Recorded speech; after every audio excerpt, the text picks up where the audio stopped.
para que la clase nos quede grabada. Bueno. La semana pasada nos habíamos planteado que estamos en esta segunda etapa de nuestro taller de diseño básico, que es el análisis de la vida urbana. El análisis y la interpretación de la vida urbana, de nuestras ciudades. Por supuesto que a través del abordaje de un sector de la ciudad, de un fragmento de la ciudad. ¿Y por qué abordábamos la ciudad? Porque es el campo operacional de todos los diseños. En la ciudad, y en esta primera experiencia que hicieron del recorrido a través de diferentes escenas y distintos escenarios que se nos presentan en cada sector, habrán podido relevar, encontrar, indagar, y darse cuenta que todos los diseños, desde el diseño de la indumentaria textil, que es como nuestras capas de pieles que tenemos a partir de la primera piel de nuestro cuerpo, el diseño arquitectónico, recién un compañero decía, primero me centraba en los edificios y después me di cuenta que tenía que centrarme en el sujeto, en esta primera etapa del espacio social. Entonces la mirada hizo foco en otro objeto de conocimiento y de estudio. Habrán también, inclusive por lo que alcanzamos a ver de lo que compartieron en la puesta en común, en el Padlet, encontraron el diseño de la comunicación visual, encontraron el diseño industrial. Es allí donde conviven todos los diseños, donde dialogan todos los diseños, donde un diseño interactúa con el otro, configurando esta gran complejidad que es la ciudad. La ciudad es un artefacto cultural muy complejo, y los diseñadores somos precisamente actores privilegiados en darle forma y materialidad a ese espacio social que habitamos, que es la ciudad. Y se acuerdan que en la clase pasada yo arranqué con esta plaquita, y les decía que las preguntas que nosotros le íbamos a hacer a la ciudad, esta manera de interpretar, estas formas de mirar la ciudad, la íbamos a hacer poniendo en diálogo dos dimensiones. Hay gente en sala de espera. Yo voy a necesitar que alguien de los profes esté atentos a eso. Hay 12 personas en sala de espera. Bien. Les decía, entonces, que vamos a hacer estas formas de mirar la ciudad, tienen que ver con este diálogo entre centrarnos más en el sujeto, en las personas, en esa vida social, y centrarnos más en los objetos arquitectónicos, objetos del diseño industrial, objetos de la comunicación visual, que tienen que ver con nuestras disciplinas de FADU, y en ese diálogo se construye esa mirada compleja de la ciudad. Pero empezamos por las personas. Empezamos, decíamos, por el habitar. Estos sujetos, ¿sí?, que tienen relaciones con otros sujetos, cuáles son sus comportamientos, cuáles son esos diferentes modos de apropiación, cuáles son nuestras formas de ser y estar en un espacio, en un aquí, en una ahora, cómo es el espacio de apropiación colectiva, todo lo que ustedes vieron, las plazas, las calles, los paseos, las actividades que hay tanto en esos espacios más públicos como los espacios más semipúblicos, como cuando ustedes entraron a los bares, los espacios más semiprivados también. Hay diferentes tipos de actividades, pero nos ocupamos fundamentalmente de ese espacio público, que es esos paseos urbanos, que es donde se despliega, ¿no?, esta vida social en la ciudad. Arrancamos por ahí, porque es importante entender que, si bien nuestro objeto de conocimiento tiene que ver con cómo producimos todos los espacios y los objetos a través de los cuales interactuamos con el mundo para que nuestra vida material y concreta sea posible. De hecho, ahora estamos dando esta clase a través de una computadora. Esta computadora, la de ustedes, son parte de lo que es el diseño industrial dentro de lo que es el recorrido de la trazabilidad, de todo el proceso para llegar hasta tener este objeto en nuestras manos. En equipos interdisciplinarios intervienen diseñadores industriales y diseñadores de la comunicación visual para diseñar toda esta interfaz. Estamos, decíamos el otro día, todo el tiempo interactuando con muchísimos objetos. Entonces, nos tienta, ¿sí? Y más cuando tenemos esta pulsión o esta cercanía al diseño, entrar por el objeto. Pero en definitiva, nuestra gran problemática es el sujeto. ¿Sí? Y nosotros dar respuestas en la configuración de ese hábitat que habitamos, para que esta vida social, para que nuestro transcurrir en un tiempo, espacio determinado, fenomenológico, concreto, sea posible. Por eso arrancamos por las personas, por eso arrancamos por el habitar, que implicaba precisamente ya la palabra habitar nos daba estas pistas de esta manera en que Norbert Schulz concibe desde su teoría del habitar, cómo es la relación de las personas con las otras personas y con el mundo en el que habita. Y este habitar, decíamos, un habitar simbólico, es un habitar que trasciende esa función primera de ese espacio funcional que ustedes analizaron. Seguramente cuando vieron alguna situación en el de los colectivos, del transporte urbano, bueno, tiene que ver, eso es un espacio netamente funcional, ¿sí? Esta idea de esta necesidad de trasladarme de un lado al otro, e inclusive cuanto más eficaz, más rápida, más confortable, mejor. Todo esto, en esta relación y en este diálogo entre el habitar, que está centrado en los sujetos, y el hábitat, que está centrado en los escenarios que nosotros configuramos para que la vida sea posible, en ese diálogo, en esa relación dialéctica que una dimensión hace a la otra, la configura a la otra, es una relación de ida y vuelta. Y así como en el habitar nos centrábamos en esa producción social de la vida, en las mediaciones expresivas nos vamos a centrar, decíamos, en los lenguajes y en los signos. Desde nuestra mirada proyectual, ¿con qué recursos trabajamos? Para proyectar, para diseñar, para materializar todos los elementos componentes que configuran el hábitat humano. Y de eso va a tratar nuestra charla de hoy. Del lenguaje de la arquitectura, del lenguaje del diseño industrial, del lenguaje de la comunicación visual, del lenguaje del proyecto. ¿Cómo hablamos los proyectistas?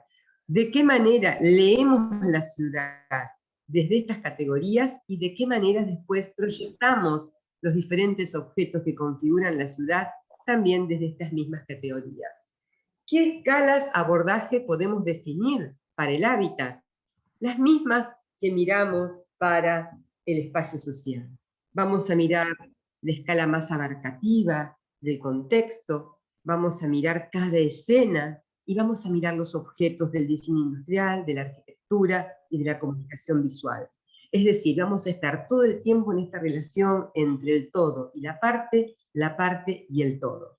Estas tres escalas las vimos en la clase pasada, no las vamos a volver a abordar ahora, porque de hecho ustedes en su paseo ya entendieron que el sector que les tocó va a ser el contexto mayor de análisis, las escenas las fueron ustedes también relevando, inclusive hay un tramo, los que están analizando el tramo que va desde la Plaza Pueyrredón hasta el puente colgante, y todo ese nodo que se arma allí, de cruce de caminos, de cruce de circulaciones. En ese caso tiene una escena más que los otros, porque la estación Belgrano es muy contundente y es un escenario muy contundente que configura una cuarta escena. Entonces, de esto ya hablamos la clase pasada. Ahora vamos a ver qué preguntas le hacemos a las mediaciones expresivas. ¿Se acuerdan que antes nos le preguntábamos al espacio social? Ahora le vamos a preguntar a las mediaciones expresivas. Las mediaciones expresivas es un abordaje más racional y más abstracto del fenómeno urbano.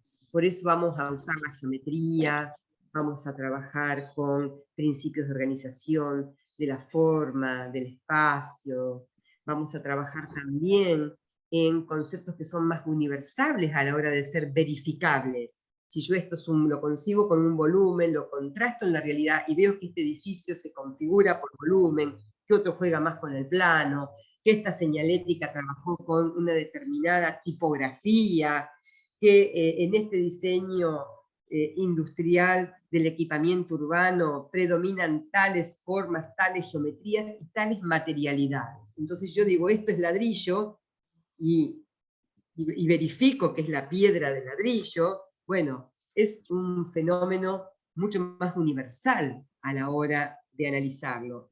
Ya después, las atmósferas, todo lo que ustedes vieron, más centrado en el sujeto, tiene una carga de subjetividad mayor en la interpretación.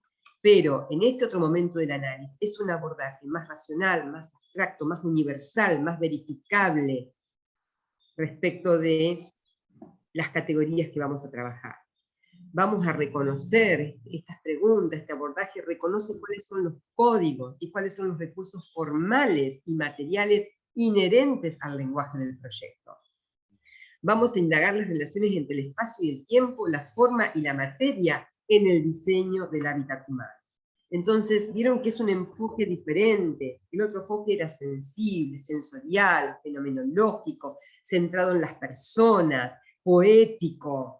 Ustedes a las atmósferas pueden agregar lo que quieran, poesía, literatura, conectar con todo ese mundo, ese campo de sentido, ese campo semántico que nos ayuda a entender, ¿sí?, esa dimensión simbólica.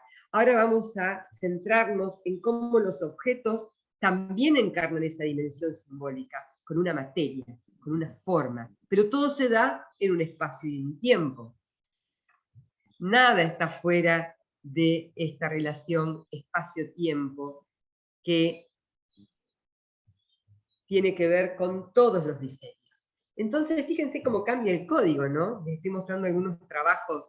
Ya no estamos en la fotografía, que quiere capturar esa esencia, ¿no?, de ese momento, casi como diciendo, es casi real, cuando filmo, es casi como todos mis sentidos los están capturando, apropiándose, indagando. Por supuesto que la fotografía no es la realidad, es una representación de la realidad, igual que esto no es la realidad, es una representación de la realidad. Pero son representaciones diferentes, son lenguajes diferentes, son mediaciones expresivas diferentes. Entonces, para contar el espacio social, trabajamos muchísimo con todas aquellas tomas donde el sujeto es protagonista, hasta cuando miro el espacio, porque tengo que explicar que a la forma, desde el espacio social, la configuran las personas. Mientras que ahora nos vamos a centrar en el objeto. Entonces, fíjense, ¿qué estoy mirando acá? ¿Qué les parece que estoy mirando en esta primera? Acá. ¿Qué es eso? ¿Qué les parece que es eso? Esa primera representación que tenemos allí. Manzanas de barrios, ¿puede ser? Perfecto. Manzanas de barrios. ¿Qué sector les parece que es este? ¿Qué ven? Por lo menos, ¿qué pueden? No, ni siquiera pregunto sector. ¿Qué reconocen ahí? Porque no van a identificar el sector. ¿Qué reconocen estas manzanas? ¿Son todas iguales o reconocen algo diferente?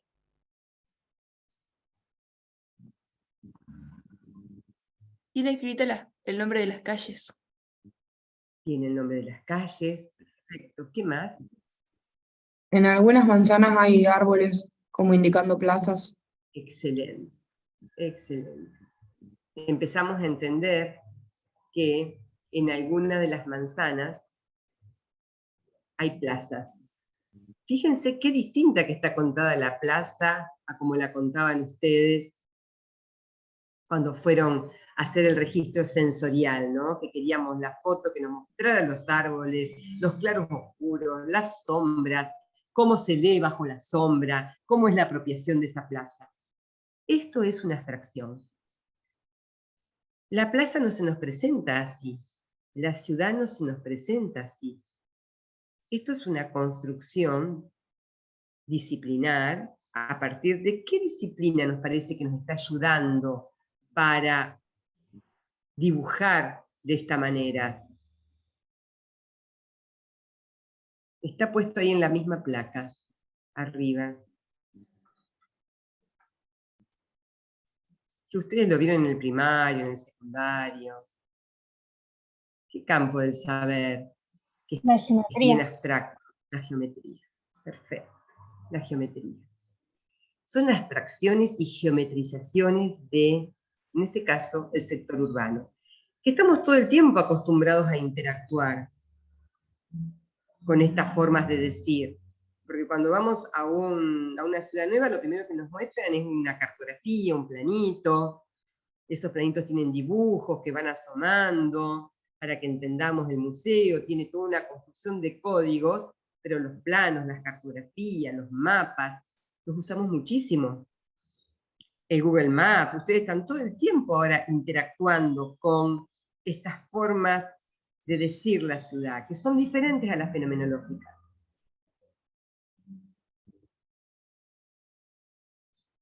Y fíjense aquí, ¿no? Ya pareciera ser que hay no solo esta bidimensión, sino que nos encontramos con esta otra forma de decir.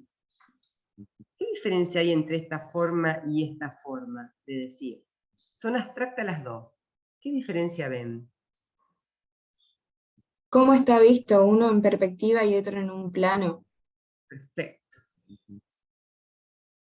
Uno es bidimensional y el otro ya es tridimensional. Fíjense que aparecen las tres dimensiones.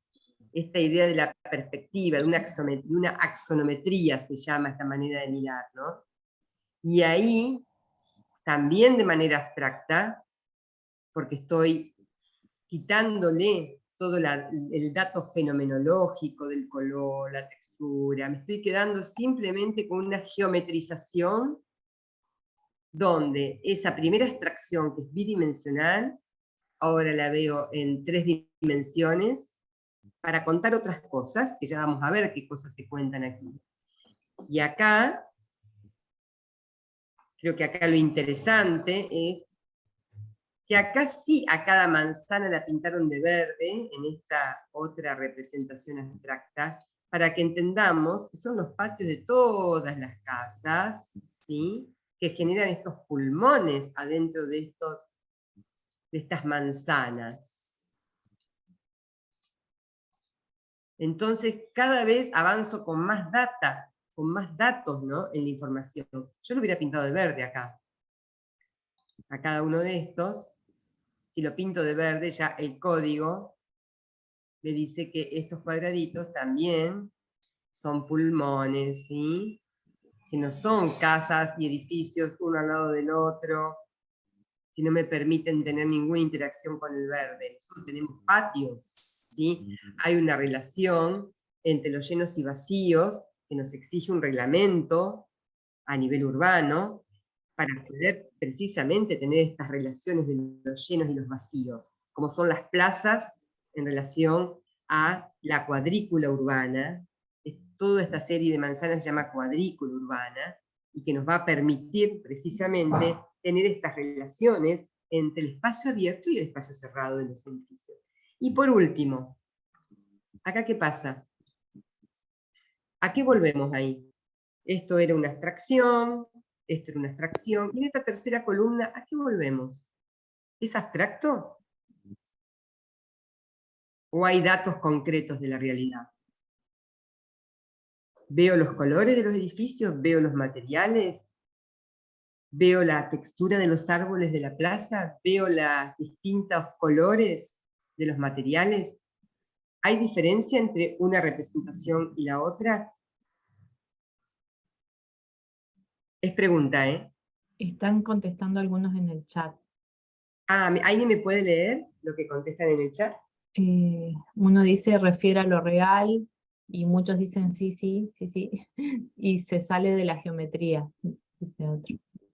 Bien, refiere a lo real. Es decir, otra vez hay una pretensión de acercarnos con un código como la fotografía que de alguna manera trata de capturar el fenómeno tal cual se nos aparece a nosotros, a nuestros sentidos. Y fíjense lo que dice ahí abajo, ¿alcanzan a leer? ¿Habla del sujeto esta tercera representación? En el análisis de la mediación expresiva. ¿Está hablando del sujeto o de qué habla? Lean. Alguien que lea, por favor. Que tenga el micro.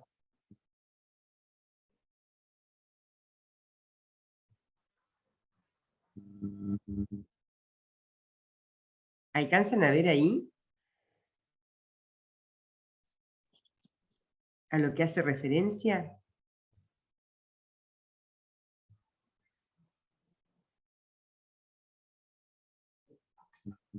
¿Hay alguien que está escribiendo en el chat?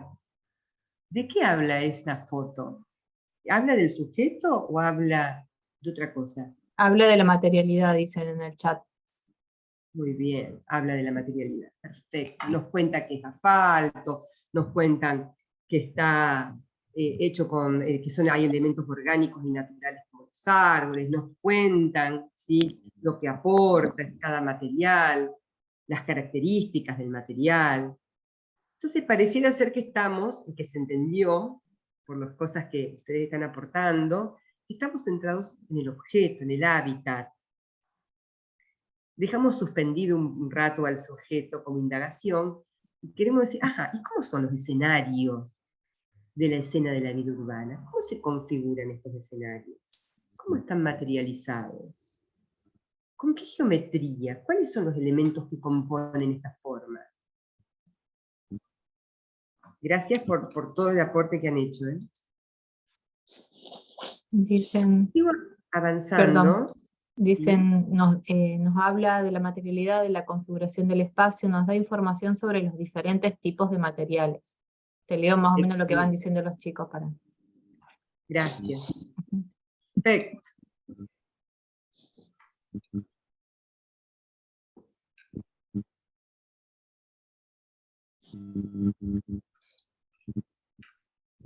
No estoy pudiendo pasar la diapo porque... Ahí está. Otro ejercicio. Estos son otros sectores, ¿sí?, que fuimos a analizar, que este año, bueno, cambiamos, pero el año pasado hicieron estos sectores. Algunos los cambiamos, estos son los mismos. Otra manera, ¿no?, de contar. Pero ¿vieron cómo aparece? La geometría es uno de los códigos a través de los cuales hablamos los proyectistas. Así ustedes van a proyectar la ciudad, un objeto arquitectónico, un objeto del diseño industrial, un objeto de la comunicación visual. La geometría es una disciplina clave en la configuración de los lenguajes proyectuales. Nosotros trabajamos más con la geometría euclidiana, la que ustedes conocen, que vieron en el secundario y que en este primer tramo de la carrera vamos a seguir profundizando. Quiero aclarar esto porque nadie dejó de ver principios de geometría, es decir, vamos a trabajar con conocimientos que ya tienen de sus trayectos formativos, pero que vamos a profundizarlos y ponerlos a disposición del proyecto. ¿Vieron que acá sí se ven todos los cuadraditos verdes que hacen a la manzana? Y eligieron estas tomas para contarnos los materiales. Yo voy a hacer una pregunta. ¿A qué nivel le parece que estamos acá indagando? ¿A nivel del contexto? ¿A nivel de las escenas o a nivel del objeto?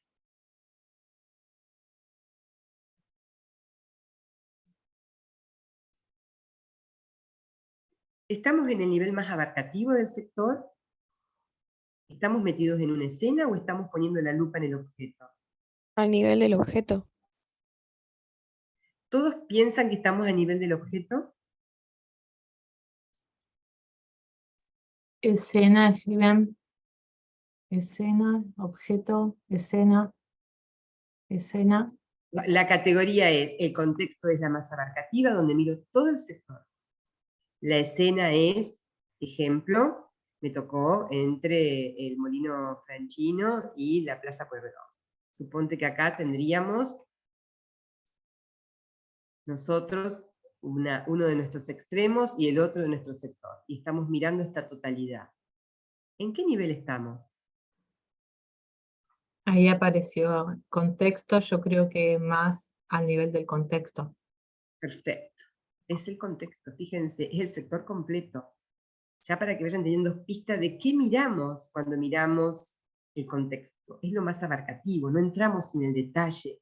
Encontramos en la cuadrícula urbana, encontramos en la repetición de las manzanas, entendemos que hay una pauta que es más grande, que es la pauta que configura toda la ciudad, esta trama urbana, esta cuadrícula urbana, pero que nosotros estamos analizando este sector, y este sector es nuestro contexto. Mientras que, acá donde parece que estamos, cuando analizamos en estas imágenes, ¿no? Una plaza con todo lo que la rodea. Si estoy analizando, por ejemplo, esta situación, ¿es distinto? ¿O esta situación? La plaza con los edificios que la rodean, todo este escenario. ¿En qué escala les parece que estamos? Que ya nos hicimos un primer acercamiento. Escena, escena, escena, ahí sí es escena, dice otro. Y cuando estoy acá poniendo en la lupa en el cartel, el edificio, el equipamiento urbano, hablando del diseño arquitectónico, el diseño de la comunicación visual, el diseño industrial, ¿a qué nivel estamos refiriéndonos? Objeto, objeto, objeto, nivel del objeto, Perfecto. objeto. ¿Se entendieron cómo es una ida y vuelta entre lo más abarcativo, que es el contexto, las escenas, que es de lo que nosotros nos podemos apropiar? ¿Se acuerdan? La escena es ese nivel del cual nos apropiamos, somos parte de la escena. Y la ciudad nos plantea, y el sector, diferentes escenarios y diferentes escenas que se dan en esos escenarios. Y después nos acercamos la lupa y bueno, miramos el objeto. Pero no podemos confundir el objeto con el contexto. Son escalas bien distintas. Como tampoco poder confundir el contexto, que es la unidad más abarcativa, con aquello que vivimos, que es la escena, ¿no? Acá la tenemos, dibujadita, bien geometrizada, qué elementos la componen, y después cuáles son los materiales a partir de cuál este escenario se expresa.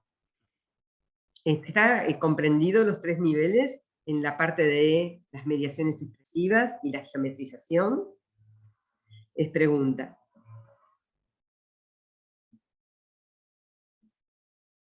Abstracción, abstracción, vuelvo al fenómeno, pero no para mirar el sujeto, sino para ver cuáles son la materia que tiene esta abstracción. Esto es un ejercicio de una construcción de la realidad, no se me aparece de esta manera, abstracta. La realidad se nos presenta fenomenológica.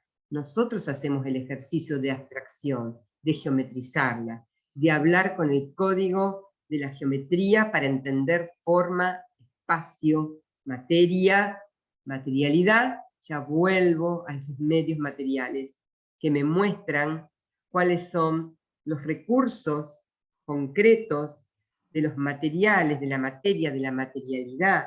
Es hormigón, es vidrio, es ladrillo, es plástico, está pintado, está ploteado, es hierro, es el asfalto, cómo está hecho, es cerámica. ¿Cómo se diseñan estas envolventes en el sentido de la abstracción y después con qué materiales? Fíjense, ¿no? Entender la geometría de un cartel, entender la geometría de un edificio, entender la geometría de un banco. Y después, ¿y cómo está hecho? ¿Con qué materialidad?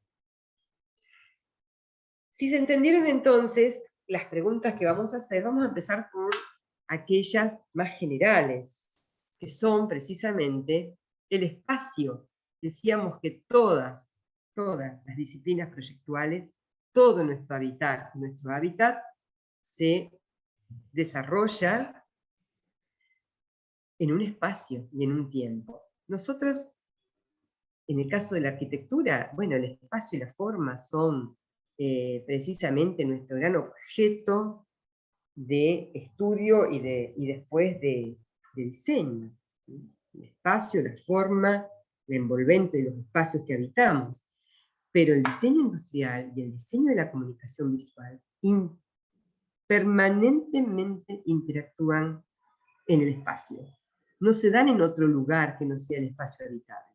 Por eso tienen que conocerlo también. Entonces nos decía Norbert Schulz que hay dos formas de apiarnos del mundo, ¿no? Una tiene que ver con los lugares y otra con los caminos. Aquello que implica cómo nos trasladamos, que es dinámico, que son las relaciones. Vuelvo a la piedra del Paleolítico, que nos ponía todas esas líneas que conectaban un lugar con otro. Ya 10.000 años antes de Cristo, ya traducían la vida urbana en caminos y lugares. Espacios en donde permanecemos para desarrollar una determinada actividad y los caminos que conectan con los otros lugares, las relaciones, los vínculos que se da a través de este andar, de este trasladarnos. Desde un punto de vista centrados en el sujeto, hablamos de caminos y de lugares. Y ustedes todo el tiempo, decíamos, es lo que van a hacer. Van a trabajar con esto en la ciudad. Van a trabajar con cartografías, con mapas, con planos.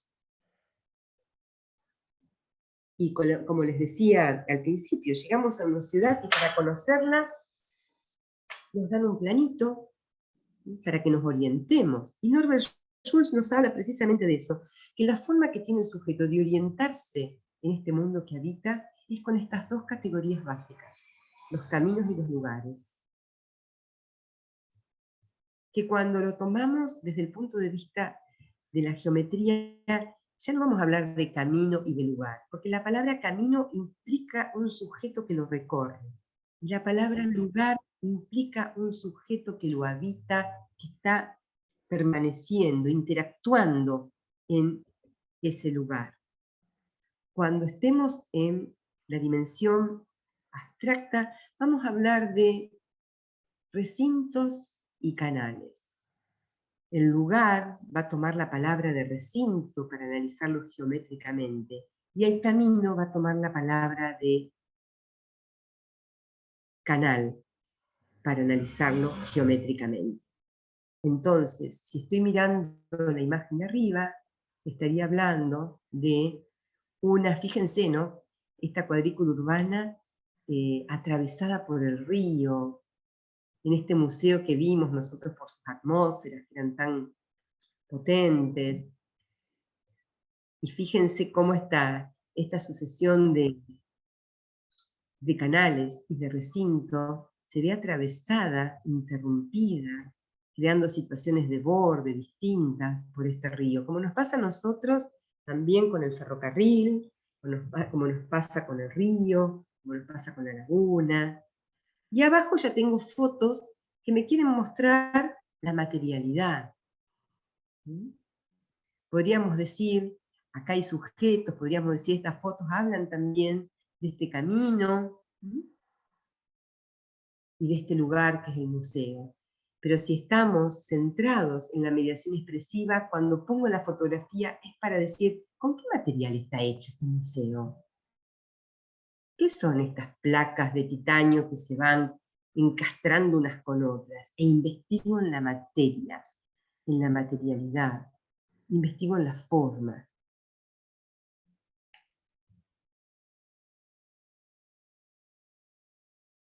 Las permanencias y las itinerancias son las dos formas en que nos apropiamos del mundo.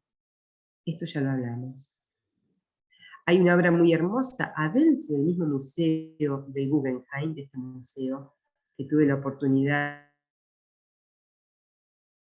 de tener la experiencia de estar ahí. Y esta obra, miren cómo se llama, de Richard Serra, La materia del tiempo.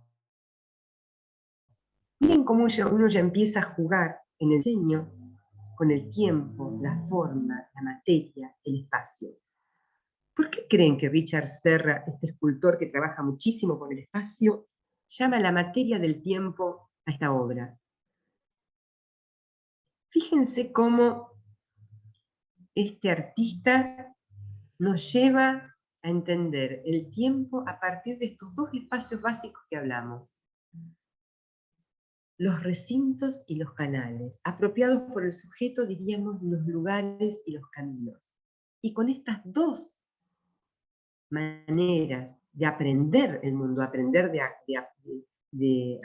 capturar al mundo, de estar en el mundo, con estas dos formas básicas, él cuenta el mundo y cuenta la materia del tiempo, porque le puso materia, le puso este acero cortén con el cual generó estos recorridos para las itinerancias y estas permanencias para estar en un estado diferente al estar a partir del andar, del caminar, del recorrer. Nosotros lo que vamos a hacer ahora es el gran esfuerzo de geometrizar y de entender estos espacios básicos, que acá la escultura de Richard Serra nos cuenta y a propósito nos dice la materia del tiempo, al tiempo infinito, al tiempo universal, al espacio universal, lo capturo a partir de dos instancias de itinerancias y permanencias que se van encadenando unas con otras, como nuestra propia vida. Fíjense si no podemos pensar nuestra propia vida a partir de estas dos grandes apropiaciones. Recorrer y permanecer. Itinerancias y permanencias. Más dinámico y más estático. Acá no está el sujeto, por ejemplo, en esta toma. Acá sí lo vemos. Pero en esta toma no está el sujeto como protagonista.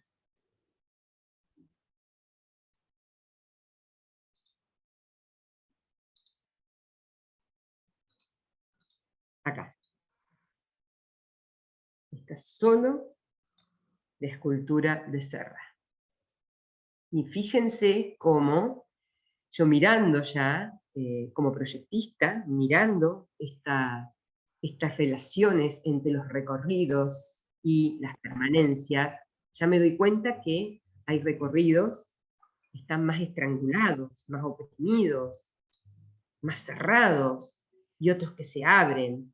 ¿Y con qué forma les parece que está jugando Serra acá, el escultor? Cuéntenme, ¿qué forma usó? ¿Formas rectas, formas curvas? ¿Con qué se expresa?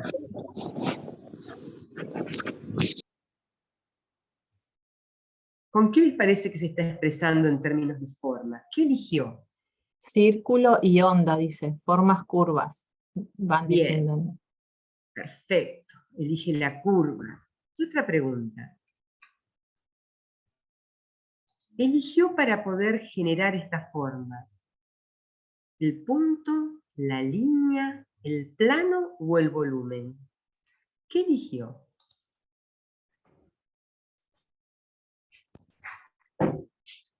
Para generar todas estas permanencias y estas itinerancias. Puntos, líneas, planos o volúmenes. Algunos dicen planos y otros dicen volumen. Bien. ¿Por qué les parece que aparecen los dos? Porque Richard Serra se expresa con el plano. ¿Pero qué pasa con el plano cuando genera determinadas instancias de geometrización, gira sobre sí mismo y genera este tipo de cono invertido? El plano se vuelve volumen, dicen. El Perfecto, plano se vuelve volumen. perfecto. De esto hablamos cuando hablamos de cómo entender el espacio, la forma. Y la materia, ya les dije yo, está hecho con acero cortén. Un material extraordinario que se usa mucho también en el diseño arquitectónico. Gracias por las intervenciones. Avanzamos más rápido. ¿Sí?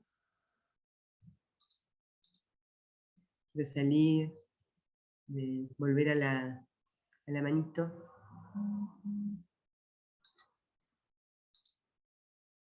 Bien. No es la obra de Serra, pero pasa más o menos lo mismo, itinerancias y permanencias. Los dos espacios básicos configuran nuestro modo de apropiarnos y de orientarnos en el mundo y de hacer el mundo.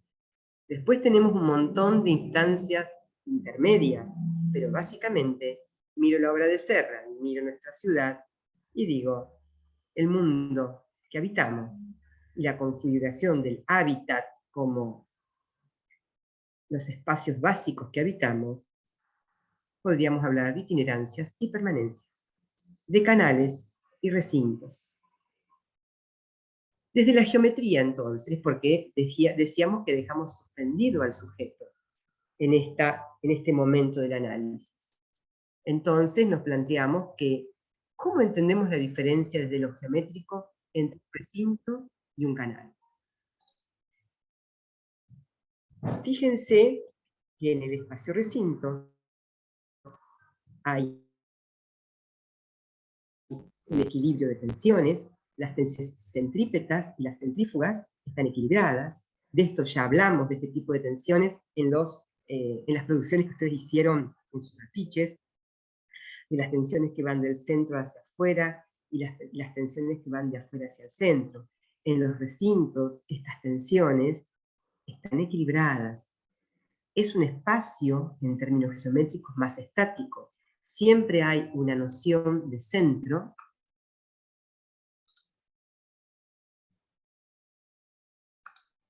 siempre hay una noción de centro y una noción de periferia. ¿Sí? En los recintos siempre hay también continuidades de este borde. ¿Sí? Les decía, la plaza, ¿qué les parece que es?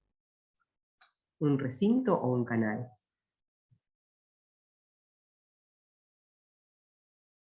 Chat. Un recinto, profe. Perfecto. Las plazas son recintos. Recintos, dicen todos. Muy bien, tiene esta condición, ¿vieron? Hay cierta noción de centro siempre, puede ser que no esté tan exacto, estos son conceptos que después en la realidad se verifican de diferentes maneras, es un espacio más para la permanencia, es muy estático, hay equilibrio en las tensiones, esa manzana que se vacía, ¿no? Y así fuera triangular la plaza, si tuviera más una tensión, sigue habiendo dentro de esa forma triangular, que a veces puede tener una plaza, ¿sí? Cierto equilibrio. Siempre hay elementos, como esto que se llama las proximidades de masas, en este caso los edificios, en el caso de las plazas, ¿sí? Que están generando esta suerte de continuidad del límite. Y el canal se define precisamente por cualidades diferentes, casi diríamos opuestas. El canal tiene la predominancia muy fuerte de una tensión sobre la otra. Es un espacio dinámico, no estático. Tiene cierto predominio de una dirección longitudinal, así fuera que el canal es quebrado, ¿no? O es curvo, como era el de Richard Serra. ¿Sí? O está como un canal que es una espiral hasta que se encuentra su espacio centrado recinto, que es un poco el juego que hace Serra también, de curvas adentro de curvas para generar esos recintos, esos canales. Felipe Y dice, siempre, perdón, el Shopping Rivera puede ser un ejemplo de canal, dice. sí, es un edificio que tiene al interior una estructura de un canal, a la cual con una sucesión de locales comerciales. La peatonal también dicen, podría ser un ejemplo de Perfecto, canal. perfecto, perfecto. Se comprendió.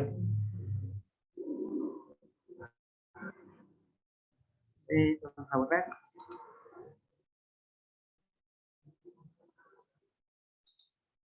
Yo pensé en Boulevard, dicen, también. Excelente. Boulevard es un tremendo canal que están analizando ustedes. ¿Y la costanera? Los que están en costanera, ¿qué les parece que es? Si hablamos de las escenas, por ahí decir cuáles de las escenas les parece que tiende más a un canal. Podríamos hablar. Eso Yo lo hablamos prefiero- bastante también prefiero- ese yo- día. Está bien, pero prefiero decir, ahí me dicen, voy a la costanera. ¿Qué es la costanera? Como sector. Después otra cosa hablar de cada escena, pero como sector, ¿qué es la costanera? ¿Un recinto o un canal? La profe nos dijo que era un canal, dicen. Es un canal, es un canal. Lo bueno sería que lo digan ustedes, que estén convencidos de que es un espacio donde hay una tensión. Fíjense que hay recorrido, hay tensión, hay sucesión de elementos que configuran ese borde. Y si yo digo el boulevard como sector, ¿qué es?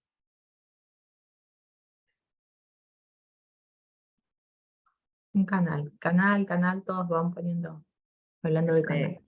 La peatonal es un canal. Quiere decir que los sectores que les dimos a analizar son canales. Después, al interior de ese gran sector que son canales, tienen escenas que se comportan como recintos, escenas que siguen comportándose como canales. Entonces yo les digo rápidamente, así como me dijeron, si las plazas eran los recintos, ¿cuáles son los recintos que tienen, las escenas que se configuran como recinto en sus trayectos? No importa cuál. Cuéntenos.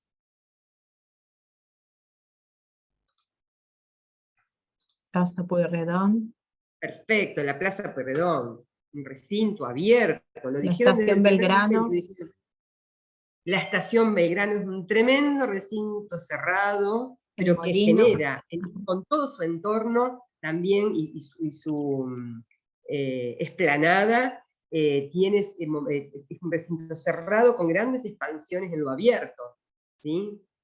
El Molino Franchino, perfecto, con toda su esplanada, todo ese nodo que se arma, la escena de ese cruce de caminos, la calle Rivadavia, la bicisenda, son todos canales, y el Franchino es un gran recinto, un gran cruce de canales, esa escena de la esquina, pero el Franchino en sí, por supuesto, es un gran El Faro también recinto y dicen. hace un aporte enorme a la escena, ¿no?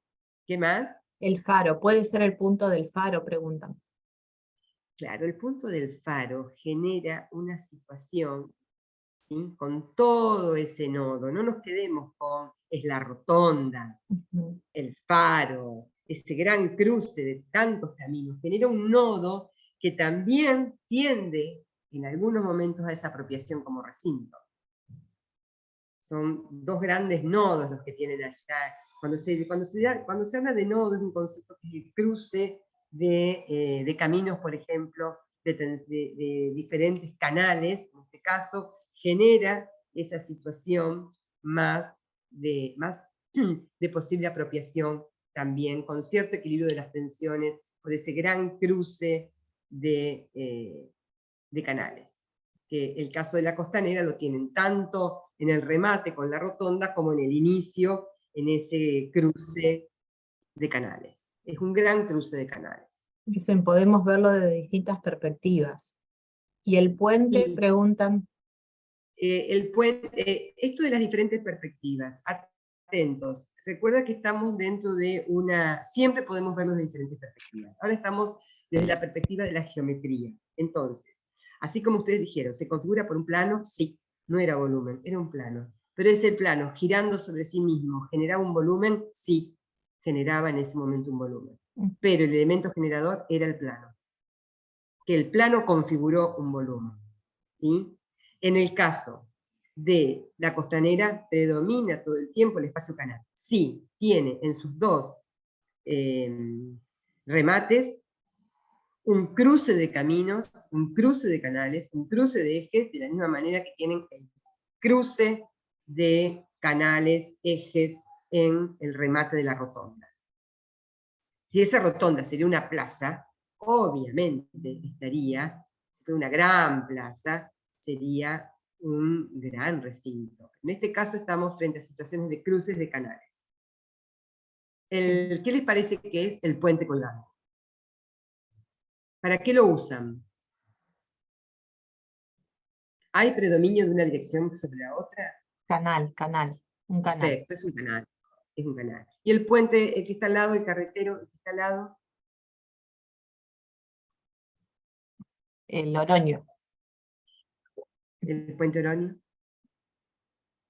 Es un canal también. Perfecto. Canal. Las ciclovías están en todos lados, la tienen tanto allá los que tienen el Franchino, como los que tienen la... También canal. Perfecto, se entendió.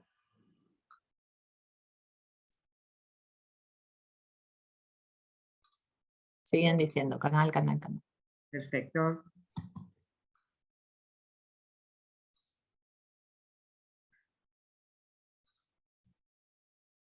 Y vamos a ver algunos ejemplos entonces, de estas relaciones entre canales y recintos. Fíjense este acuario, ¿no? Cómo está trabajado ese canal con ese plano, un canal abierto, que me lleva de lleno a estos recintos cerrados que son un acuario. Entonces, no solo existen el espacio cerrado y el espacio abierto, hay categorías intermedias como los semicerrados y los semiabiertos. Y acá lo que vamos a analizar, que tanto en canales como en recintos, ¿sí? Lo que vamos a precisamente analizar es que lo que define si el espacio es cerrado, si el espacio es semicerrado, si es abierto o semiabierto, son sus envolventes, es decir, estos planos que configuran al espacio cerrado, a medida que se va desmaterializando, empieza a transformarse en espacio semicerrado, en espacio abierto o en espacio semiabierto. Podríamos ver rápidamente en estas figuras que todo parece indicar que el espacio cerrado es cuando todos los límites están materializados. Pareciera ser que cuando uno de sus límites laterales se desmaterializa, ya empieza a ser un semicerrado. Cuando el plano superior es el que falta, se transforma en espacio abierto. Y cuando el plano superior no está ausente, sino que está configurado a partir de una sucesión de líneas, ya pasa a ser espacio semiabierto. Y lo vamos a ver en ejemplos. El recinto cerrado, ese acuario, rodeado por un canal abierto, y tiene techo. Cuando el plano horizontal superior es el que falta, no importa si es recinto o si es canal, estamos hablando de espacios, recintos o canales abiertos. Y cuando tenemos totalmente configurado el espacio en todos sus límites, es cerrado. Acá estoy adentro de ese recinto cerrado. Y esto, el canal cerrado. Este acuario está organizado, como toda nuestra vida, a partir de recintos y canales. En este caso, cerrados. Y miren la geometría. Siempre la geometría, después vamos a hablar de esto, miren la geometría para generar la forma, ¿no? A partir de una espiral. Y de Vino, que tiene toda la inspiración en el universo, tiene una poética, un campo semántico, esas palabras claves que siempre insistimos, que ustedes puedan rodearse, esas imágenes claves de las que se pueden rodear para ir construyendo esa intención, ese enunciado, esa argumentación. Quiero hacer esto con mi proyecto. Y cuando estoy analizando me pregunto qué habrán querido hacer. ¿Sí? Siempre la geometría. Otra toma. Vamos al semicerrado. Tiene que estar sí o sí el plano horizontal superior materializado. No me importa si todos los demás planos quedó uno, se fueron líneas, fueron planos. Esta cancha de básquet en Barcelona, que está techada a partir de este diseño que, bueno, me parece muy interesante, este plano que se pliega, ¿no? Para poder generar este techo. Entonces, pueden estar más o menos desmaterializados, como dice acá el dibujo, los planos verticales, todos estos laterales. El que sí o sí tiene que estar presente para que sea un semicerrado es el plano horizontal superior. Denme rápido un ejemplo de algo que hayan visto en la ciudad, que sea un semicerrado. Perdón, dice una alumna Lucre, parece una proporción áurea la anterior, la de la espiral, ¿no? No lo está, podría ser, no lo está explicando como proporción áurea, pero podría ser, claro que sí. No lo está desarrollando desde ahí, pero fíjense todo el trabajo de la geometría, ¿no? Gracias. Y ahora vamos con ¿Algún ejemplo de el semicerrado? molino, la garita del cole, Perfecto. dicen. Perfecto. La estación Por ejemplo, Belgrano, no sé. la estación Belgrano tiene apenas, es cierto, vieron que tiene ese semicerrado que es como una galería, un pequeño alerito. Ese alerito sería el semicerrado. Después el edificio cerrado, ¿no? Dice la parte de atrás es abierta, escriben. Sí, perfecto. La parte de atrás es un semicerrado. Ahí sí. Ejemplos de semicerrados. Canales. Miren qué hermoso. Este es el acuario, ¿no? Qué belleza. Qué belleza ese canal. Abierto, totalmente abierto, como un tajo de luz. Miren la atmósfera que genera si pasamos al espacio social. Y ese semicerrado, dos canales paralelos. El semicerrado y el abierto. ¿Y esto qué les parece que es?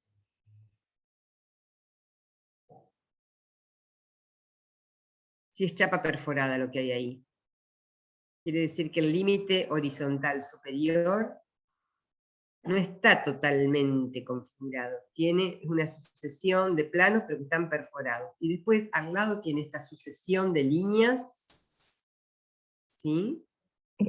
Te hacen una Vidrio, pregunta, Patri. sí. Dice, ¿no importa que no esté cubierta toda la parte de arriba en el molino? ¿Cuenta igual? Hablando del Cuenta semicerrado igual. que decíamos antes, ¿no? Cuenta igual, sucesiones de semicerrados, Y que después, son los parabolitas. en función a esto, dicen semiabierto, semiabierto, espacio abierto, dice otro. Capaz que por Para que también sea la abierto parte, es como una cancha de fútbol. Para que sea abierto no tendría que tener claro, ningún tipo de plano horizontal vertical. La capaz cancha que de los fútbol es abierta. laterales. O sea, la parte allá donde hay como banquitos, sillitas, podríamos pensar que eso es abierto y lo otro es semiabierto. Claro, perdón, yo pensé que hablaban de los paragüitas. Ahí tienen los paragüitas un recinto que tiene las dos categorías, ¿sí? Porque alguien dice, no, pero es un elemento que es un cuadrado repetitivo, ¿sí? Que va generando una suerte de semiabierto, pero predomina la materialidad, predomina la continuidad de plano también, ¿no? Entonces podríamos decir, está de alguna manera más como un semicerrado, y por supuesto abierto después la plaza de al lado, ¿no? Un recinto abierto. ¿Y este, qué les parece que es? Este canal.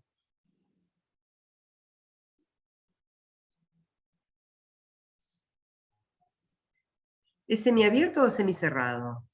Ya sabemos que abierto y cerrado no es. Cerrado tiene que tener todos los límites, abierto Semi- tiene que faltar el plano superior. Semiabierto, semiabierto, dicen. Bien. Es semiabierto en el centro, pero es semicerrado en estos bordes. ¿Por qué? Porque estos bordes tienen vidrio o tienen otro material transparente, ¿m? Que permiten continuidad. No importa que sea transparente, es continuo. No me mojo acá abajo. Y acá sí, si hubiera un sujeto. Y después hacen otra pregunta, dice, ¿la estación de servicio sería semicerrado? Tremendo semicerrado. Excelente ejemplo. Esto, una pérgola como la que tienen en Boulevard.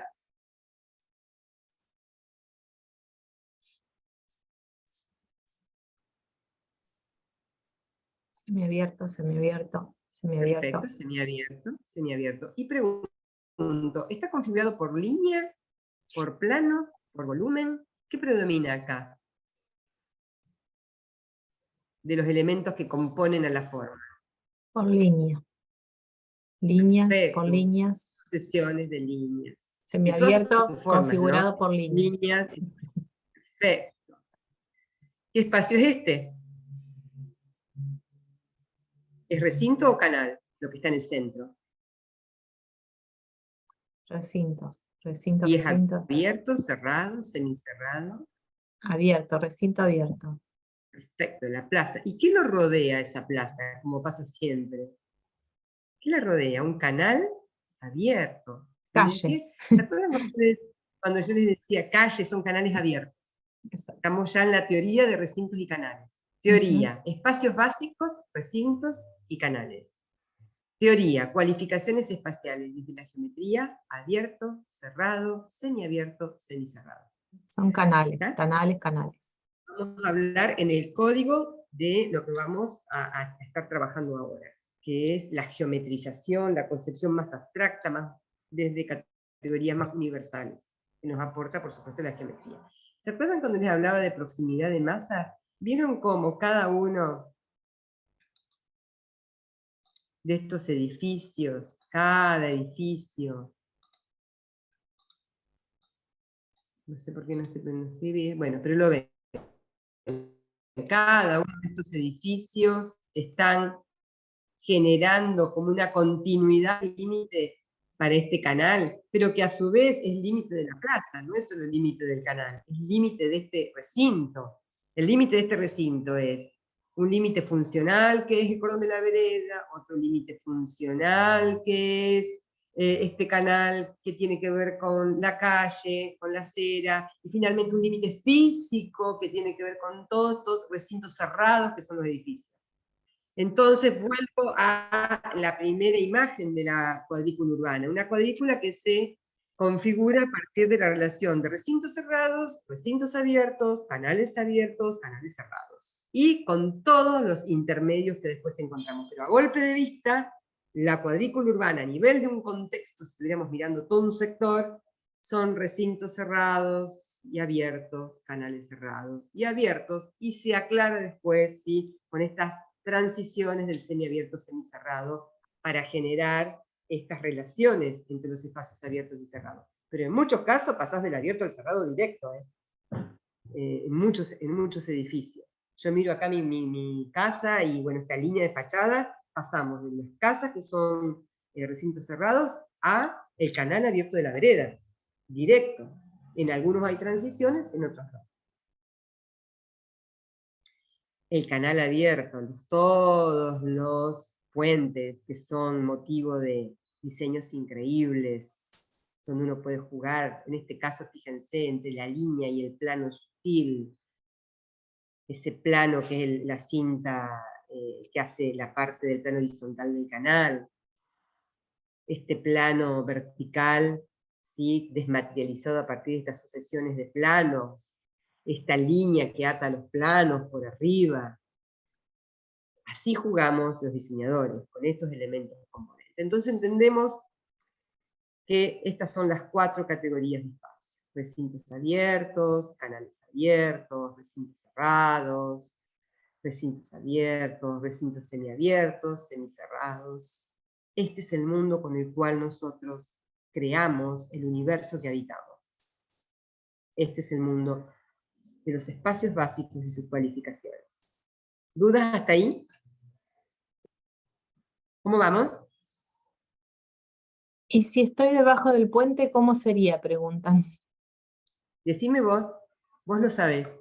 Hablando del Oroño, me imagino, de abajo del ¿Sí? rubio. O de este puente, que es una misma situación. Miren, si estoy ahí abajo, ese espacio que genera el puente, vos lo tenés que saber porque lo preguntaste y te diste cuenta. ¿Qué te parece que es?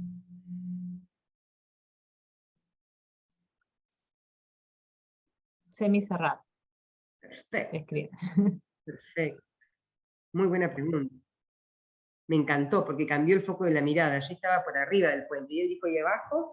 El abajo, no lo dominante. Esa mirada, me gusta que no sé quién fue, pero no puedo leerlos, no puedo verlos. Bárbara. Me gustó mucho. ¿Quién? Bárbara. Bárbara, me encantó tu mirada. Porque no te quedaste con la mirada dominante, ¿sí?, que obviamente por arriba el puente. Nosotros cuando Pensaste en el estuvimos abajo. ahí en ese nodo, hicimos todo el recorrido para que entiendan la complejidad del nodo, y nos metimos por abajo, dimos toda la vuelta, salimos por allá, cruzamos ahí frente a la estación Belgrano, casi volvimos, dimos todo el recorrido, recorrimos todo ese gran nodo y la complejidad que significaba, y el estar por abajo y el estar por arriba y todo eso. Es maravilloso. Fue interesante, muy interesante. Pasamos por canales abiertos a semicerrados, nos encontramos después, si hubiera una pérgola con el semiabierto. Eso es lo que hace a la cualidad, a la característica y a las transiciones, que es lo más hermoso en términos de pensar como uno cuando va recorriendo la ciudad y llueve, ¿vieron? Y me pongo abajo el alero, y me quedo a leer abajo de la pérgola. Bueno, todo esto hay alguien que lo diseñó y lo pensó con estos elementos, con estas transiciones. Y ahora nos vamos al mundo, este era el mundo de los espacios básicos, y ahora nos vamos al mundo de la forma. Primero entender esto, la relación de la forma con la materia. Sin forma, la materia no posee ningún tipo de realidad. La materia posee una relativa independencia solo en tanto puede adoptar una forma en relación a sus posibilidades. El barro, ¿sí? El barro pasa a través de la forma a ser ladrillo.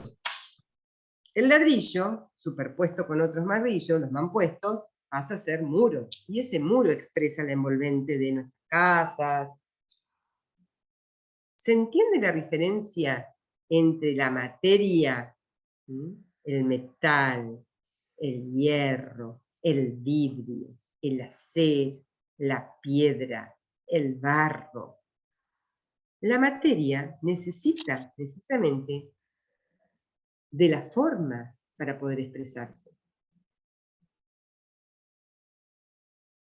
Por eso la relación entre forma y materia es otra vez una relación dialéctica, la forma hacia la materia y la materia hacia la forma, porque hay determinadas materias y materiales que no pueden adoptar distintas formas. ¿Por qué con la revolución industrial y cuando se empezó a trabajar otros materiales, el acero, el hierro, generaron nuevas formas? Porque era la posibilidad que esa materia tenía de adoptar una determinada gama de formas, una determinada posibilidad de forma.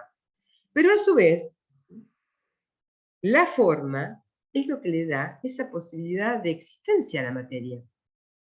Miremos los objetos que tenemos alrededor. Yo tengo acá el celular. Podrían empezar a pensar con qué materia, materiales está hecho este celular. Pero a su vez tiene una forma a través de la cual se presenta e interactúa con el mundo. Entonces, ¿cuál es la relación entre la materia, el material y la materialidad? Como les decía, ¿sí? La materia, el barro, al material, el ladrillo. El ladrillo, puedo hacer diferentes formas con ladrillo y le voy a dar materialidad a los espacios. Entonces, la relación entre la forma y la materia tiene que ver con cómo se nos plantea el carácter concreto del mundo. Porque la forma es una abstracción, es una idea, es un concepto. Para que después aparezca en nuestro mundo que habitamos, hay una materia que se transforma a partir de un material en la materialidad de todo lo que habitamos. Y eso es lo que queremos que miren ahora, que no están mirando al sujeto. Queremos que vean la relación entre la forma y la materia. Alguien pensó, como Peter Zumthor, a partir de esta capilla, en Alemania, hizo este bosquejo, y pensó en esta forma. Y fue dándole materialidad a esta forma a partir de esta sucesión de elementos, de estas cañas, que le fueron dando existencia a esta geometría que pensó, y que después a su vez quedaron marcadas como un encofrado que fue marcando el interior de esta capilla. Y todos estos rasgos que tiene es también de un juego que hizo con el calor, con el fuego, para que quedara marcada esa estructura que fue efímera, porque sirvió para darle la forma, pero que no fue finalmente con lo cual construyó la materialidad definitiva de esta capilla. ¿Vieron qué interesante? Por afuera es un prisma, y por adentro es cónica.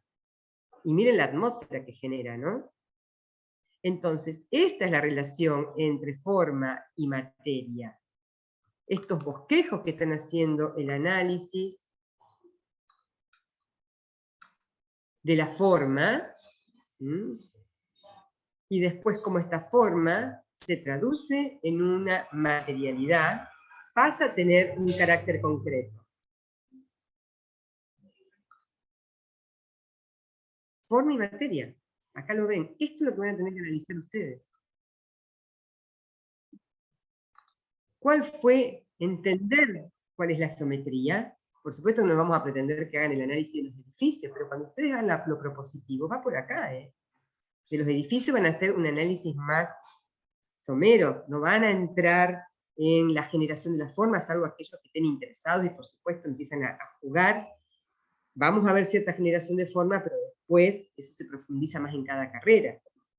Pero miren, para generar estos espacios semicerrados, ¿sí?, la relación entre la geometría, la generación de la forma, y después con qué materiales eso se concreta. Estos espacios semiabiertos, ¿no? Fíjense, un recinto semiabierto, con el trabajo del ladrillo. El ladrillo que quiere ser muro, pero quiere ser también, expresarse de otras maneras. El ladrillo. Y siempre es el ladrillo. Y es el ladrillo con el cual está construido mi casa, que es una casa acá en Barrio Candioti que tiene muchos años, ya de principios del siglo pasado, y también está en ladrillo, pero está revocado. Ustedes van a ver mucho ladrillo revocado, pero también van a ver hormigón, también van a ver vidrio, también van a ver ladrillo a la vista, que quiere expresarse con su color, con su textura, con su propia poética, no quiere saber nada de revestimientos, en este caso. Miren la forma, las múltiples maneras, a propósito lo puse para que vean, un material, una materia al barro, un material el ladrillo, y envolventes, materialidades totalmente distintas de cómo trabajar el ladrillo. Y así ustedes van a estar recorriendo esta relación de forma y materia, encontrando la geometría y la materialidad, que esa geometría como concepto, como idea, como abstracción, encarnó en el mundo concreto, en el diseño industrial, la relación entre la forma y la materia. Todo esto es con reciclado, de cartón, las múltiples materialidades de la silla. Mari les habló el otro día de la silla, ¿no? Las múltiples formas, las múltiples materialidades. El empleo del plástico. Siempre entonces la relación entre el análisis geométrico, el estudio de la forma, y la relación como esto se nos presenta de manera concreta en el mundo. La materia, la materialidad. Entonces, ¿cuáles son estas relaciones entre forma y materia? Que la materia nos va a dar la presencia material de las cosas. La materia habla de cómo dialogan los materiales, cómo se comportan los planos de luz respecto de las cosas. De acuerdo al material que yo use, la luz va a ser distinta, lo refleja, lo absorbe. ¿Cómo van a ser las opacidades y transparencia? Trabajo el vidrio, trabajo la opacidad, cuáles son las texturas, los colores, los brillos. ¿Vieron que se da la mano con el concepto de atmósfera? Porque la atmósfera me la da la materia. Ese mundo material, esto que Sumter, miren la atmósfera acá abajo, ¿no?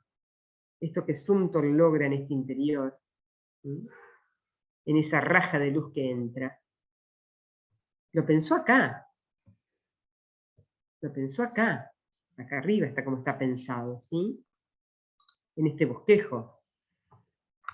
Acá, en este bosquejo. Pero cuando se traduce ya en esa relación con la materialidad, bueno, es así como se nos aparece el mundo. Entonces, ¿cuál es la pretensión que tenemos? Que ustedes geometricen primero esto, entiendan si está hecho por línea, por plano, por volumen, si hay una espiral, si hay ejes rectos, si hay simetría, si hay ritmo, si hay repetición, pero que después, inmediatamente en la tercera columna aparecía la foto, ¿sí?, que nos hablaba de cómo esa forma, esa geometría aparece y configura, a partir de la materialidad, nuestro mundo concreto que habitamos. Y así es en todos los diseños.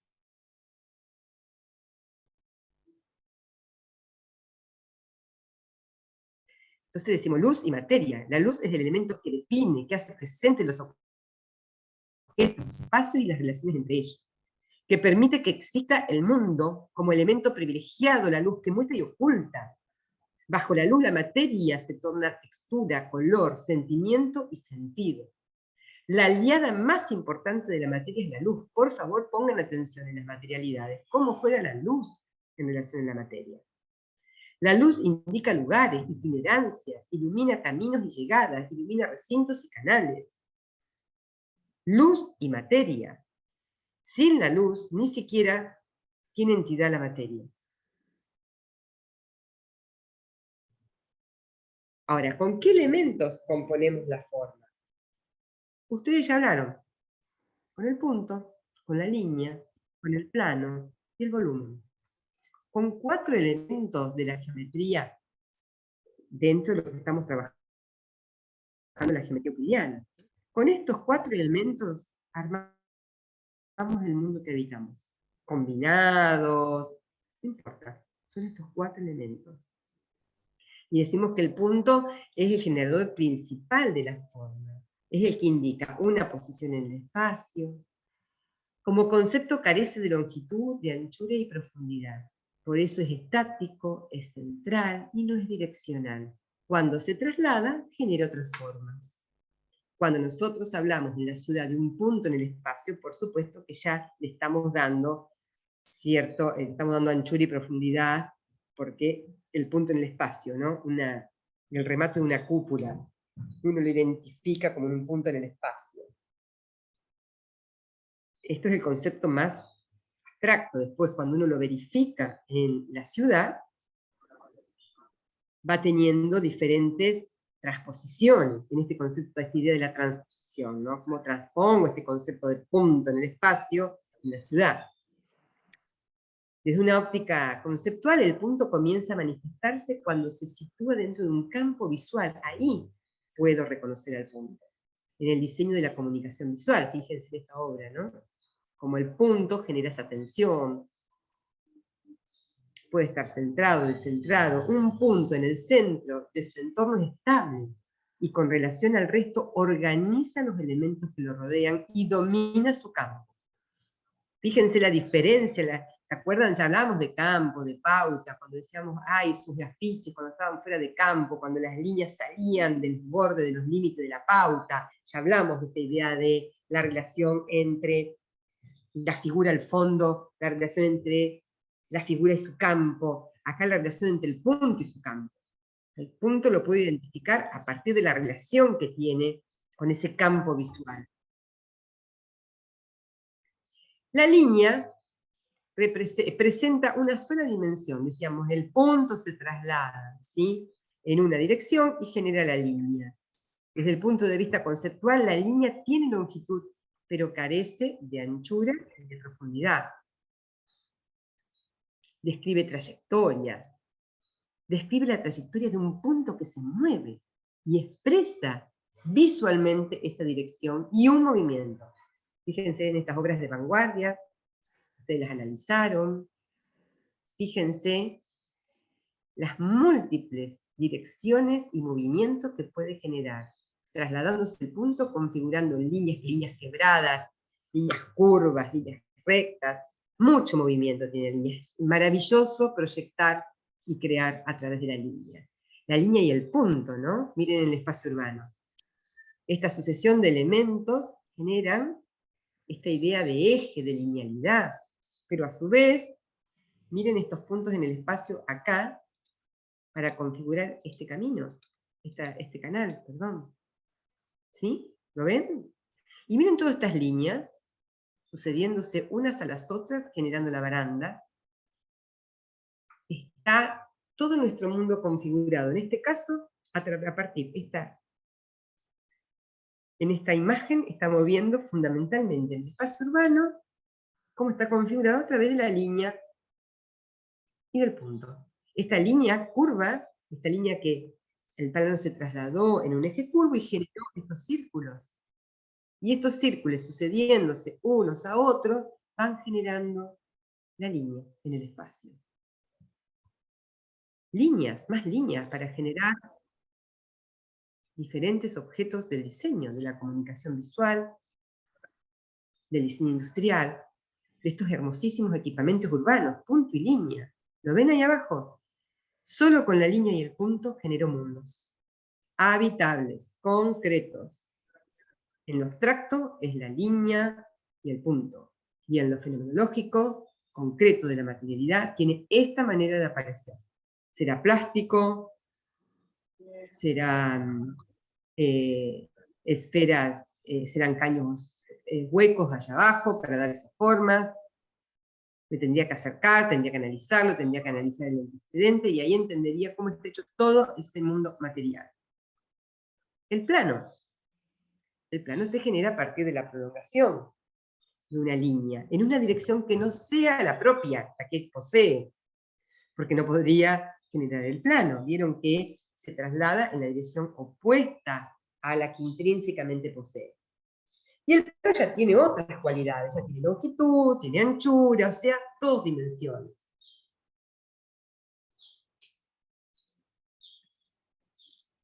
Pero todavía no presenta la profundidad o el volumen. Miren lo que es el trabajo del plano en la arquitectura, en el diseño de la comunicación visual, en el diseño industrial. Ya van a ver cuando experimenten en la parte propositiva, experimentar estos elementos, experimentar el plano como gran generador de volúmenes y entender lo que se configura a partir de la línea, es uno de los elementos componentes de las formas más posibilitantes. Porque si rota 4 veces sobre sí mismo, ya me generó el volumen. ¿Y por qué tiene intrínseca a la línea? Por último, el volumen se genera a partir de la prolongación de un plano. Lo que decíamos con la línea, esto lo estudiaron en la secundaria, pasa con la prolongación del plano. El plano va rotando, va teniendo diferentes rotaciones en diferentes, a partir de diferentes trayectos, y puede generar los diferentes cuerpos, diferentes volúmenes primarios, y de ahí cualquier forma es posible, ¿no? Y tiene las 3 dimensiones, la longitud, la anchura y la profundidad. Un banco, una silla, un edificio, por volumen. Volvemos a cerrar.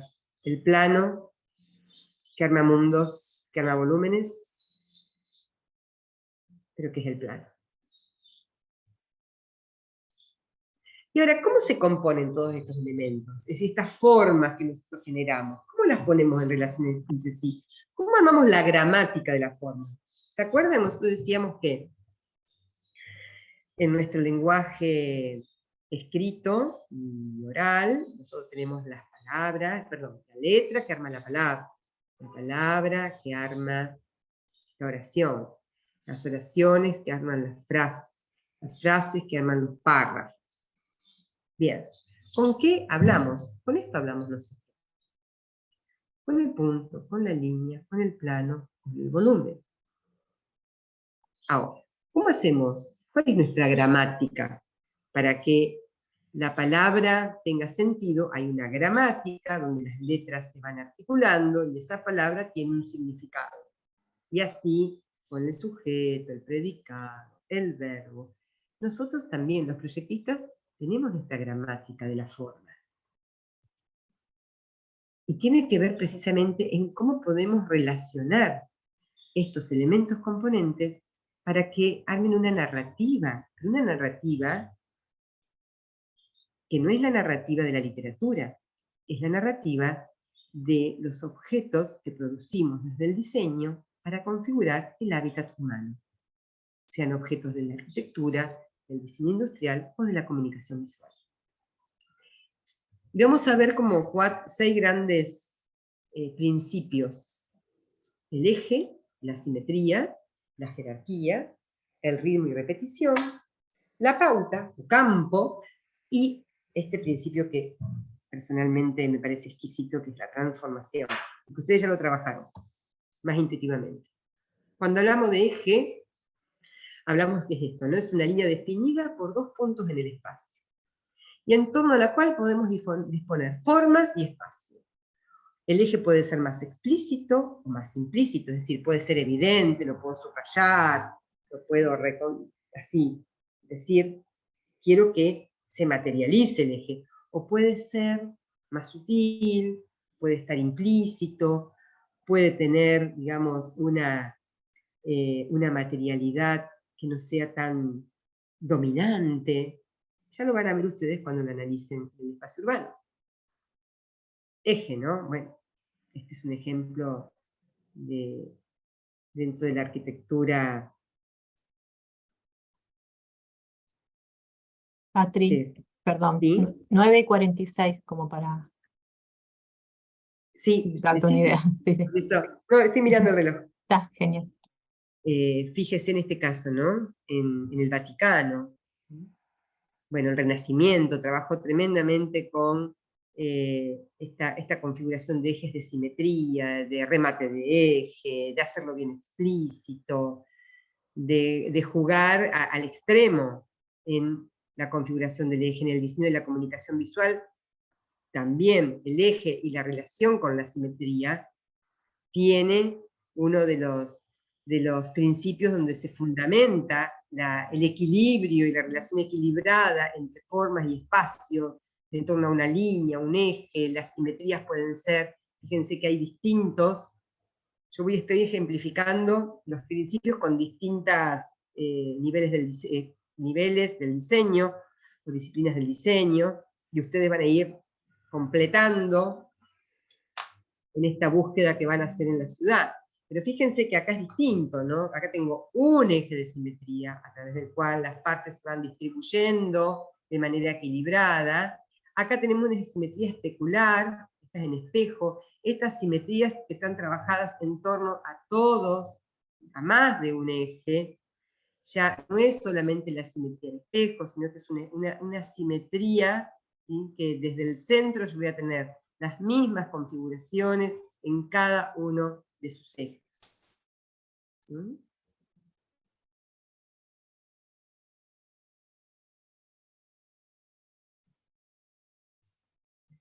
La jerarquía. La jerarquía la puedo definir o por el tamaño, o por el cambio de forma, o por la posición. Siempre la jerarquía es la relevancia o la significación que tiene una forma o un espacio en relación a otras formas y otros espacios de la organización.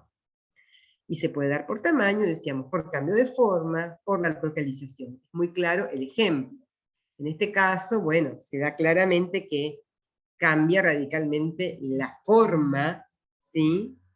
En el Museo del Louvre, cuando hacen esta gran intervención contemporánea,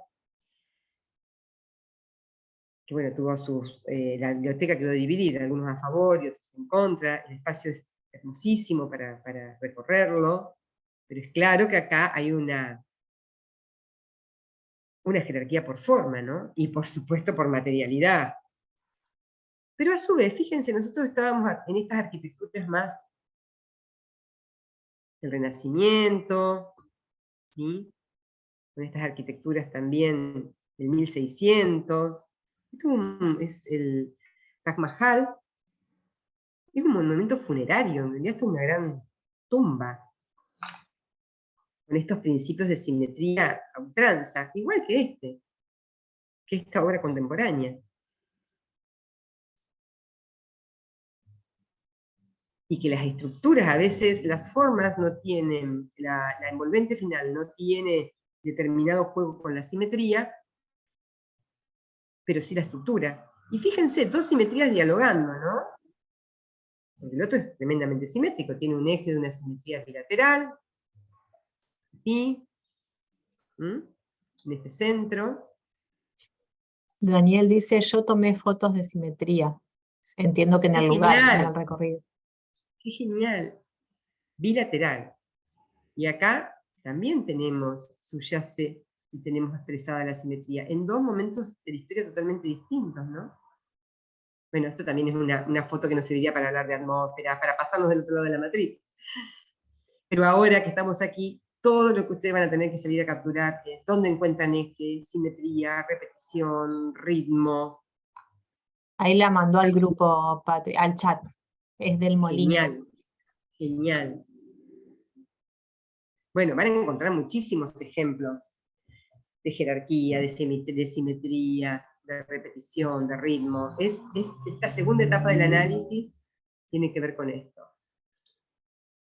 ¿Y cómo están todos juntos los principios? Porque yo acá encuentro la repetición en la estructura, encuentro un ritmo, el aventanamiento de la fachada, tiene ritmo, tiene repetición, esas formas de los arcos se van repitiendo, van generando toda una gramática en 3 niveles, tiene un coronamiento allá arriba, el mismo edificio tiene jerarquía en su eje, con ese coronamiento de esa cúpula allá arriba. Van a ver que todos los principios dialogan.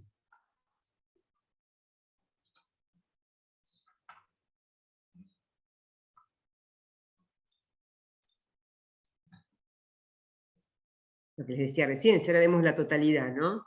Encontramos el eje, la simetría, la repetición, el ritmo, la jerarquía ya con la cúpula, la jerarquía por el remate de ese eje, la repetición de las columnas. ¿Qué son las columnas? Son líneas. ¿Qué es esa cúpula? Un volumen, y así. ¿Vieron cómo tanto los elementos componentes de la forma? Es decir, esas columnas que son líneas que se repiten, ¿cómo se expresan? ¿Qué gramática toman? A partir de un ritmo y una repetición, en donde el intervalo es siempre el mismo. Y ahí se armó la gramática, ahí se armó el discurso, en ese centro. ¿Qué es? Es un recinto abierto. Perfecto.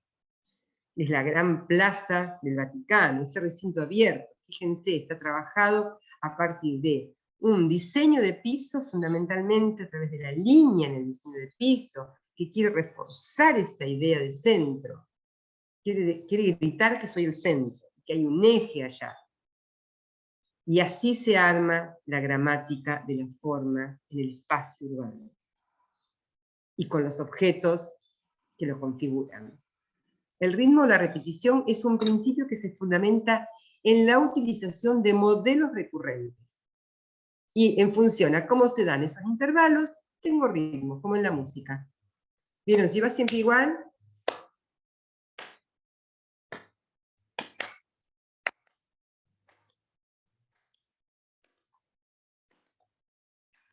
igual que con el sonido.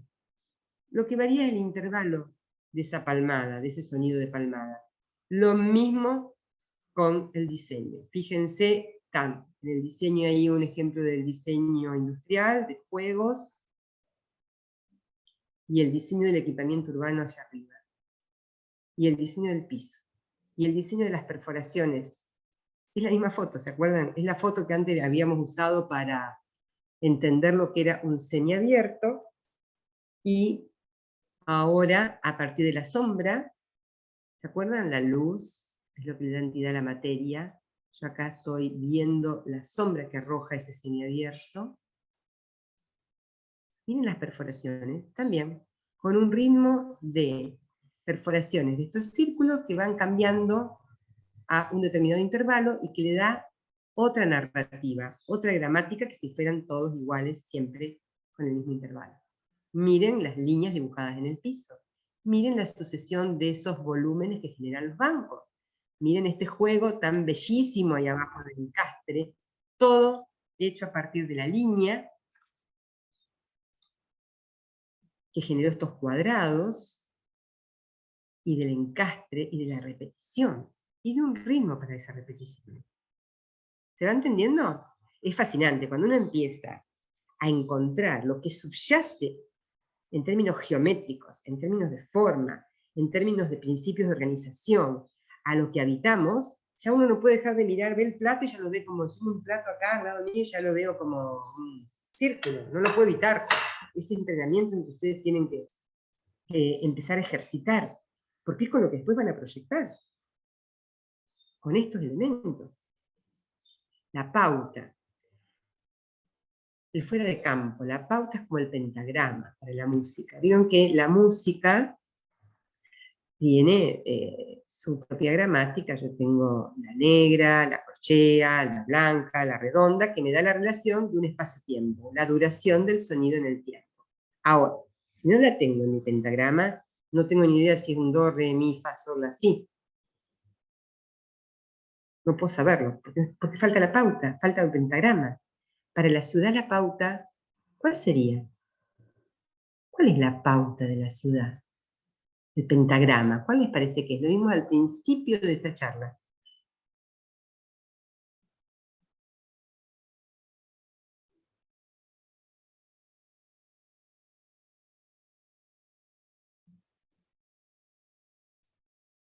Ahí dicen las manzanas, otros dicen un Bien. plano. Bien, y todas esas manzanas, una al lado de la otra, ¿qué configuran? ¿Cómo se llama eso? Lo mencioné yo al principio de la clase. La grilla, dicen. La grilla, y vamos un poquito más allá, la grilla, la trama, la cuadrícula urbana. Cuadrícula. Perfecto, la cuadrícula es... Cuadrícula porque la idea de trama es más bidimensional, para cuando uno habla de la cuadrícula en términos urbanísticos, cuando uno dice la cuadrícula urbana ya sabe que está hablando de las 3 dimensiones, ¿no? Tiene una espacialidad el concepto de cuadrícula, por eso yo insisto mucho en la cuadrícula urbana. Pero es la trama, la grilla, la cuadrícula. Eso es la pauta de la ciudad.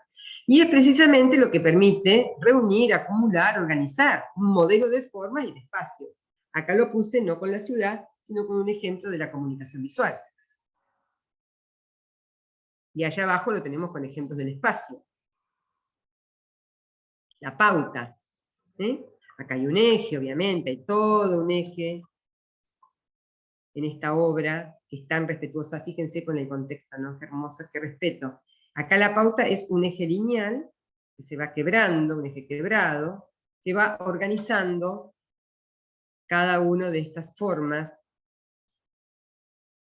en este contexto al lado del mar. Y el principio de transformación, les decía que para mí uno de los más potentes, es precisamente en donde, ¿se acuerdan cuando ya ustedes lo utilizaron, cuando hicieron las producciones de los afiches y en muchas de sus producciones de la etapa de ambientación? Algo permanece y algo queda. Es decir, es una variación fruto de una manipulación que hacemos con adiciones o sustracciones a los elementos. Y es muy claro acá, todo esto está sacado en los textos de lo que ustedes tienen en el cuadernillo, de un autor que se llama Chin, que tiene precisamente un libro sobre esto, sobre los elementos componentes de la forma y los principios de organización, y él hace este esquema, ¿no? De decir, bueno, fíjense cómo se va transformando de los 4 cuadraditos, 2 cuadrados y el rectángulo, la L y el cuadradito solo. Pero el ojo recompone, un ojo entrenado, que va a ser el ojo de ustedes a medida que van transitando la carrera, recompone inmediatamente los 2 ejes en los cuales esta forma se configuró. Y sigue reconociendo los 4 cuadrados por más que está como la L. Y miren acá en el diseño de industrial, en este caso, el principio de transformación a partir de sustracciones o adiciones que le hacemos a un elemento, a la manipulación de una forma. Bien. Vuelvo entonces, este sería nuestro último principio, me vuelvo de nuevo acá, al inicio, ¿sí? Repasando cómo ustedes ahora, es tarea de ustedes, geometrizar el contexto, geometrizar las escenas, analizar los objetos que les interese analizar dentro del diseño industrial, dentro de la comunicación visual y dentro del diseño arquitectónico. Los 3 niveles, las 3 escalas, acá van a empezar a entender por qué hablan de ritmo y de repetición, de volúmenes, de planos, de eje, acá hablan de recintos abiertos, entonces vamos a tomar un momento que es para entender el espacio básico como recintos, como canales, como semiabiertos, como semicerrados, como cerrados y abiertos. Vamos a tener un momento donde vamos a entender toda esa gramática, cuál es la pauta, dónde encontramos los elementos, componentes y los principios de organización, y después un relato inmediato de cómo se da la materialidad. Puede hacerse así o de cualquier manera. Jueguen, ¿sí?, con las maneras de decir y de articular esta relación entre lo concreto y lo abstracto, entre la geometría, la forma, la materia, que a veces pueden estar como estas cartografías que desde una misma representación abstracta van saliendo los materiales, voy traduciendo este elemento en... quiero contar este edificio y le saco la flecha y ya después de que le expliqué estoy con la materialidad, paso de la abstracción a la materia, ya sea de esta manera o de maneras más integradas. Pero lo que queremos es que reconozcan la geometría, la forma, y cómo esto encarna en una materia, y que nos cuenten de qué materiales están hechos, y que investiguen. ¿Ah? Otros recursos. Ya la fotografía, acá ya tengo que estar con dibujos de abstracción. Estos están hechos con SketchUp, pero pueden calcar. Agarren la foto, pónganle un papel de calcar, cómprense mucho papel de calcar, transparente, entonces le sacan ahí, usan lo fotográfico, pero le sacan toda la información fenomenológica para hablar de geometría, de ritmo, de repetición, de plano, de línea, de volumen, le sacan el color, la textura, el ornamento, todo lo que tiene, y se quedan con aquellos de lo que quieren hablar. Para eso, foto y el papel arriba de la foto es genial. Si hay, algunos manejan SketchUp o manejan algún programita que puedan trabajar la geometrización, bárbaro, pero esto se hace también con la fotografía como instrumento de base, para sobre eso sacar información y trabajar lo abstracto. Bien. Patri, perdón, preguntan, ¿las fotos que volvemos a sacar, las subimos nuevamente al Padlet? El Padlet de ese era Claro, de formas de mirar. Ajá. Bien, en esto yo voy a dejar de compartir pantalla.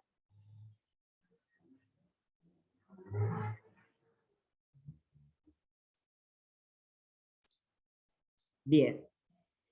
Rápido, porque ya a mí me encantó sacar fotos de distintos puntos y ángulos porque las fotos serían hermosas. Genial. Bien, eso yo me quedé allá. Primero, ¿hay dudas? ¿Se comprendieron los conceptos, lo que son los elementos, los espacios básicos, las cualificaciones, los elementos que componen la forma y cómo se relacionan los elementos entre sí?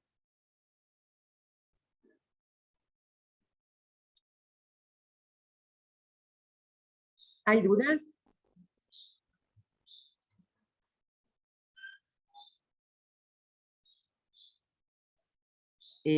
¿Hay dudas? No sé si contestan en el chat o con Dicen, sí, micro. sí, perfecto, se entendió, todo claro, se entendió, los conceptos entendí bastante bien, no me queda muy claro el de jerarquía. Ah, bien. Todo claro, se entendió todo. El concepto de jerarquía. ¿Alguien puede dar un ejemplo de jerarquía en el sector que le tocó analizar?